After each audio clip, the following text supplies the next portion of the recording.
चला तर मग भारतात साजऱ्या होणाऱ्या वेगवेगळ्या नवीन वर्षांच्या उत्सवांबद्दल जाणून घेऊया. जगात 1 जानेवारीला नवीन वर्ष असतं, पण भारतात गोष्टच वेगळी आहे. महाराष्ट्रात गुढीपाडव्याने सुरुवात होते, पण हा तर फक्त एक सण झाला. तर आपली ही सफर सुरू होतीये दक्षिण भारतातून, जिथे 3 राज्यांची एक खास परंपरा आहे. कर्नाटक, आंध्र प्रदेश आणि तेलंगणा इथे नवीन वर्षाचं स्वागत होतं उगादी या सणाने. उगादीची खासियत म्हणजे उगादी पचडी. आयुष्यातल्या 6 वेगवेगळ्या चवींचं प्रतीक आहे हा पदार्थ.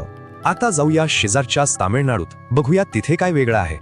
तामिळनाडूमध्ये नवीन वर्षाचा सण ओळखला जातो पुथांडू नावाने.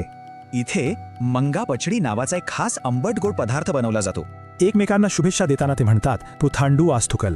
आता वळूया केरळकडे, जिथे वर्षाची सुरुवात एका खास विधीने होते. केरळमध्ये या सणाला म्हणतात विशू. आणि या सणाचं मुख्य आकर्षण म्हणजे विशुक्कणी ही शुभ वस्तूंची एक सुंदर मांडणी असते. सकाळी उठल्याबरोबर याचं दर्शन घेणं खूप शुभ मानतात. मोठी माणसं मुलांना पैसेही देतात. चला आता दक्षिणेतून थेट प्रवास करूया उत्तरेकडे, काश्मीरमध्ये. काश्मीरमध्ये नवीन वर्षाला नवरेह असं म्हणतात. इथे थाल भरून नावाची एक सुंदर परंपरा आहे. यात एक सजवलेलं ताट असतं. हे ताट सकाळी पाहिल्याने समृद्धी येते असं म्हणलं जातं. स्त्रिया आपल्या माहेरीही जातात. आता इथे एक गंमत आहे. केरळ आणि काश्मीर इतक्या दूर असूनही किती सारखेपणा आहे ना. दोन्ही परंपरांचा मूळ विचार एकच आहे, वर्षाची सुरुवात समृद्धीचं प्रतीक पाहून करायची.